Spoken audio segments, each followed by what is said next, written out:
and confess his word. Listen, you can think all day long, but until that faith takes on the form of confession, nothing is going to happen. You can't hide it. You got to confess it. You see, when does a person really understand as it relates to their life and the things that are to happen in their life? Think about it for a moment, my brothers and sisters. You see, Abraham believed God because Abraham knew that Sarah was going to have the baby. When do you think you're going to have a baby? When you see the baby? Or when you get pregnant? Well, you're convinced when you get pregnant. You don't walk around talking about, now I gotta wait, I gotta see if I'm gonna have. No. I am convinced, and what happens, you start confessing. You call people, not when you're 9 months, not when the baby comes, but you call them up and say, I'm gonna have a baby. But you don't look like it, but I'm going to have a baby. And I come to speak into somebody's life tonight. You got to stop waiting until you see it. You got to stop stopping at the question. And you got to just begin to confess now, because I believe as those who have come to share in this powerful week at camp meeting, you come already pregnant.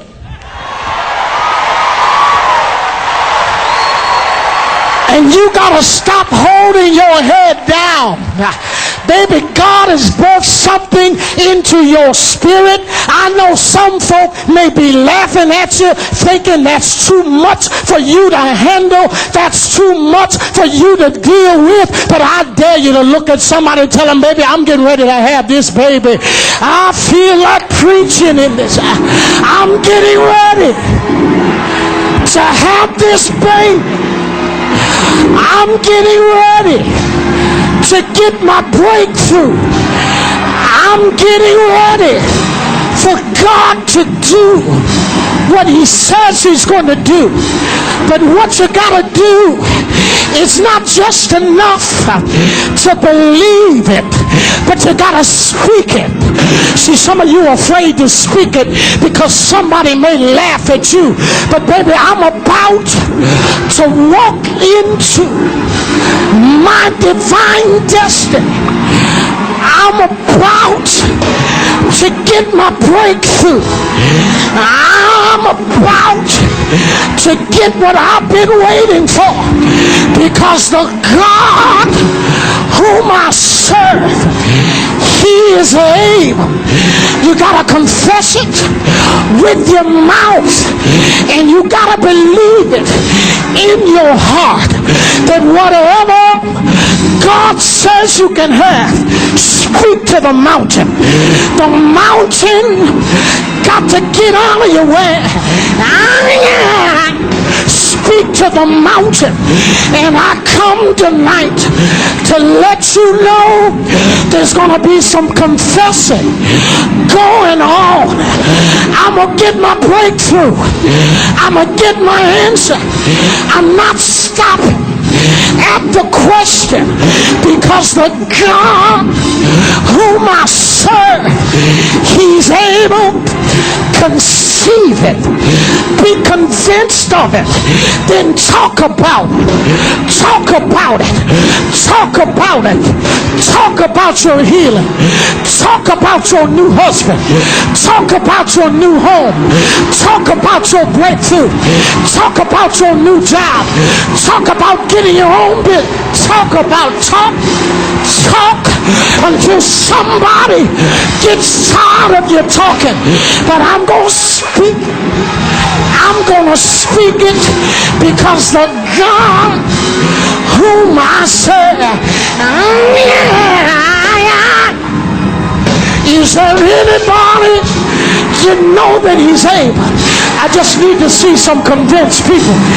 I just need you to walk to about 3 people, and I want you to confess this because you conceived it. Just go around to 3 people, high five them, and tell them, I'm convinced. I'm convinced. I'm convinced. That's why I'm talking about it. I ain't hiding it no more. I ain't trying to keep it from nobody. I want to let you know that you're standing next to a blessed person. You're standing next to a person that's about to get their breath.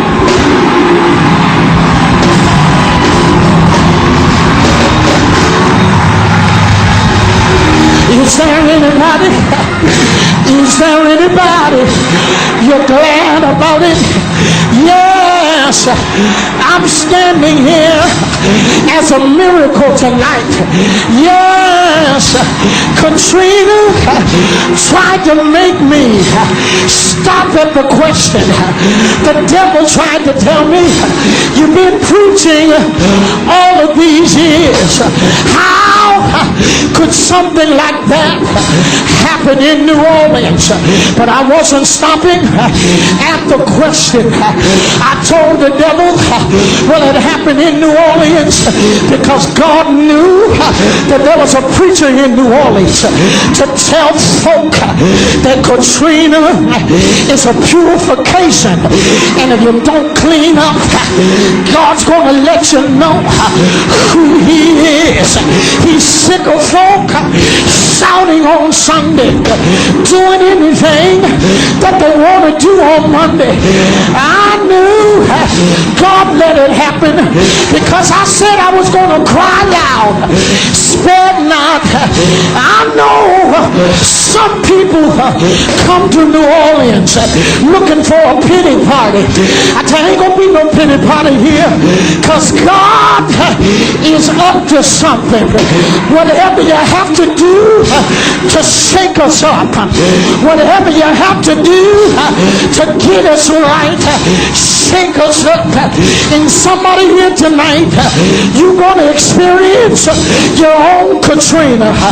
You better get it right. Hey! Hey! The God whom I serve.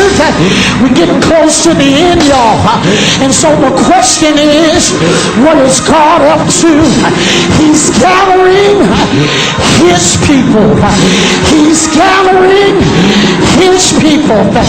That's why Pastor Parsley and I ended up in Washington, D.C. together, because I'm sick of the devil. I'm sick of passing footing around with him. It's time for deliverance. Hey! Hey! Hey! Yeah!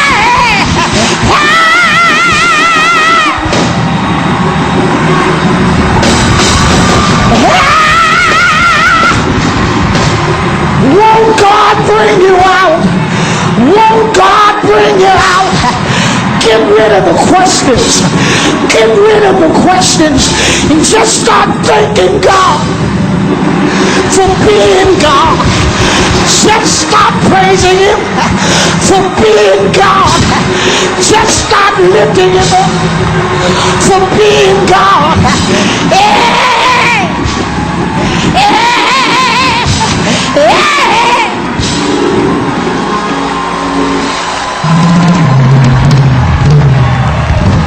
Tonight. Tonight. Tonight. Oh. Oh, Jesus.